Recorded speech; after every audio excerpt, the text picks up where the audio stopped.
Greetings. As you can see, I'm coming to you from the void. There are two reasons for this.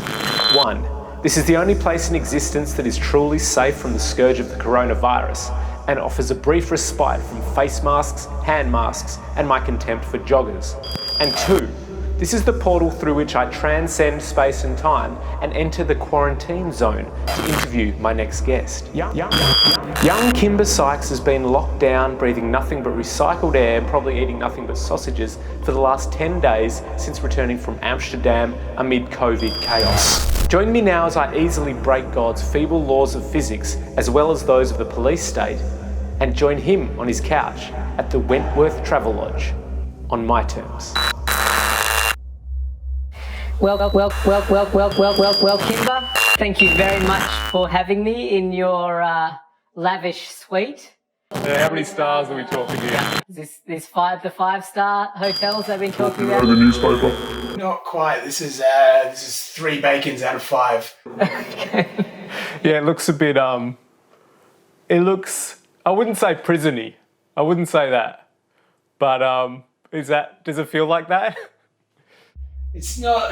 No, I mean, at the end of the day, as long as it's a comfy bed, it's that's all you can really hope for, I suppose. But it's not. It's definitely not as nice as some of the ones that I've seen and other people staying in. That's for sure. I'd fingers crossed for the Renaissance or the W or Shangri-La or the Sheraton. They all seem to be getting booked up, but I'm off at this is the Travelodge on Wentworth Street. So not quite the same calibre. I think you're the first person to stay in here for 2 weeks. I think you're right there, mate. These rooms aren't built for that. No, definitely a one-nighter. Yeah. So tell us about your journey, like how you got here. Yeah, so I mean, I left Amsterdam to an empty Schiphol airport. I probably saw 11 people from getting out of the Uber to the gate, and it was literally a ghost town. There was only 2 flights that day. Normally it's absolutely manic. Then flew to London, similar story there, and then got onto next to empty plane. There was a capacity of 350, and there was 49 people on the plane. And then there was no hot meals it was like a Kit Kats and pretzels and a bottle of water for breakfast, lunch and dinner on both flights. So I flew from London to Singapore, then Singapore to Sydney. And in Singapore, I've got a travel ban on, so you're not allowed to leave. We weren't allowed to leave the plane. So we sat on the plane to transit through there while they refueled for 3.5 hours and then flew on to Sydney. What was the purpose of giving you Kit Kats instead of meals? Like what? Wasn't it a normal flight? I think it was. The cabin crew didn't know, but from what I've read, it looks like it's minimising the amount of handling that anyone needs to do on the food. So I guess putting the lids on meals, or they basically had a pre-made bag, and everything was in like a clear plastic bag, and they just gave that to you with your kind of set rations, and it looked like whatever they had lying around in the warehouse. To be fair. And when you got to Sydney, what happened there? So Sydney, we got landed still in a bit like that. We'd been given a slip of paper that said we're going to be staying in a hotel room and the government's going to be picking up the cost. And there was a testing facility where they actually just took my temperature. So it was a thermometer in the ear. And then I went and spoke to young student, it seemed like, and she just asked if I'd had any symptoms, and I just said no, which I hadn't. And then they just loaded us onto buses, and we still had they didn't tell us where we were going, where they didn't kind of give us any of that information. There was about 20 army guys and 20 police officers, and like everyone, there was loads of people there, but I guess no one really knew everyone looked a bit confused. So we were just sat on the bus for another hour. Then the doors closed, and we drove off. And we had no idea where we were going. So I was following it on Google Maps, kind of hoping it's like trying to work out which hotel we're going to. Like, oh, we didn't turn to Parramatta, good result. And then just ended up pulling up at the Travelodge, and I was like, oh fuck. Hang on, there's a plane coming over in my part of the world. Okay, I'm back in your reality.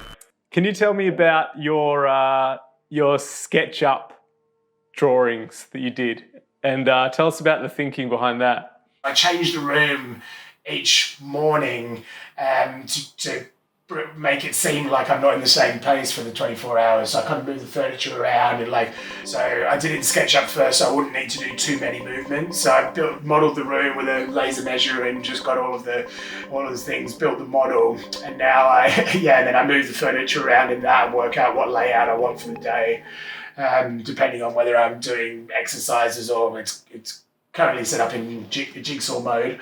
The puzzle dome, and it's just to try and break that monotony of being in the same room, I suppose. Has that worked? How's your mental state? I mean, you've been on an internal journey, I'm sure. It sounds like you're not just watching content the whole time. No, I've tried to, I banned myself from watching movies and television just to kind of use this as a productive time. And I'm not a gamer, even though I wish I enjoyed games, because the gamers must be absolutely loving it right now.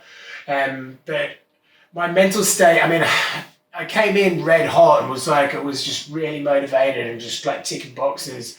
And about day 4, I had a big,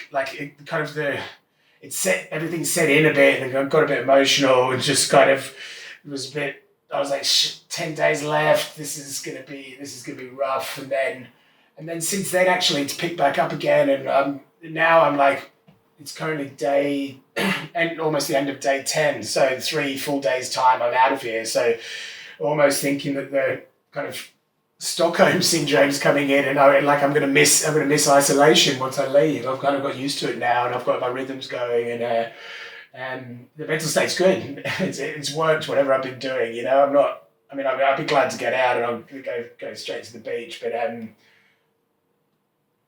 it's, I think the mental state's pretty good.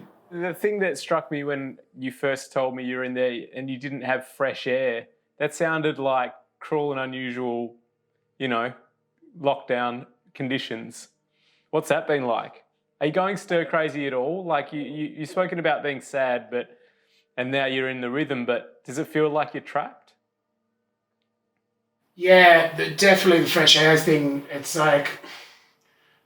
It's it really kind of, that was one of the main things that got to me on that day 4 when I had my dip. It's I can't choose what I'm eating, which is a really strange concept when you've all normally it's I don't know what I want and it's difficult to decide what you want now, and then it's the exact opposite. You have no idea what's going to turn up on your doorstep and there's no fresh air. So I think with those two things, those are the two things that I would change if that don't seem that they would be that hard, that the window opens so you can get fresh air in the room, and 2, that you can and also that you can choose what you're going to eat for dinner, So what have you said that it was all getting you down on day 4, and then you sort of became a bit more resilient inside.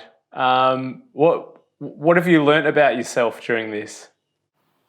Oof, yeah, good question. I'm pretty good at kind of switching off the bad things and just focus. I think it's all about focusing on the future. But I've been using meditation in the morning and yoga and this kind of and then exercise I think I've learned that I need rhythm, and I think rhythm the rhythm of a day and the rhythm of I still dress up like I'm going out. I don't just walk around in my underpants or. Well, you've dressed up for me today, which I appreciate. Getting a nice white shirt on. It's very nice. I did the same because I'm not getting out much either. As you know, the rest of the world is in a similar predicament to you, apart from the fresh air. So it was nice to be able to, tuck my shirt in and have an outing. Are you freaking out about this? About what's happening outside? Do you consume a lot of news that might put you in a certain mindset, or are you just sort of trying to be as chill about it as possible? Well, I've come from almost two months of social distancing in Amsterdam, So I'm kind of prepared for all of this. So in that sense, it's kind of cool. But I've also put a bit of a COVID ban on myself. I'm not reading about it. I'm just kind of switching all of that off and not getting frustrated about it, not worrying about it. It's just that's kind of that whole side of things is just not important to me at the moment. And I guess I'm just trying to stay away from the news as much as possible, other than what food I'm going to be getting. Yeah. And what's the standard like of the food?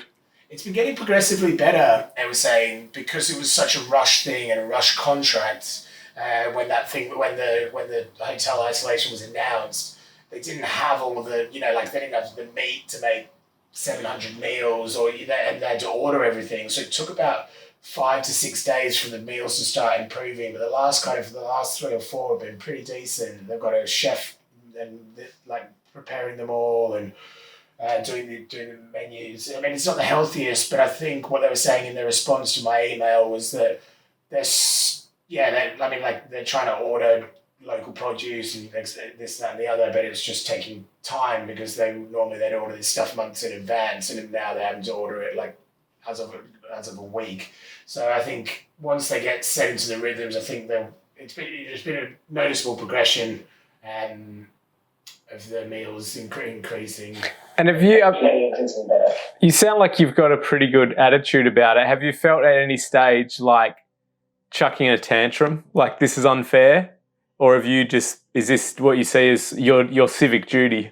Yeah, I mean, it seems kind of nuts that we're kind of, I don't necessarily agree with being in the hotel when you see how, the police officers touched every single person's passport when we checked into the hotel with gloves on, but obviously they're just spreading that from one passport to another. So if one person had it, then they're just giving everybody the virus, and then they're safe, so they take their gloves off. But if it was there, then so there's all this and then there's some people. I mean, yes, this will stop people flying in from overseas and spreading it out. So I do kind of understand it. I guess it's a free hotel for 2 weeks. I'm not really complaining. It's just just wish I could open the window. Yeah.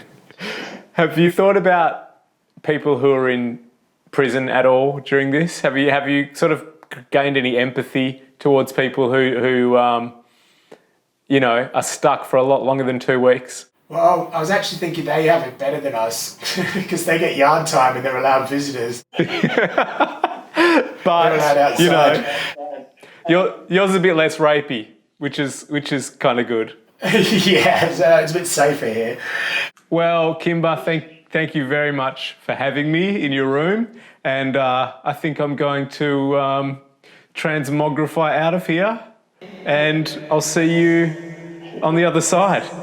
Nice, dude. Well, good chatting. Safe journey. Bye. Bye.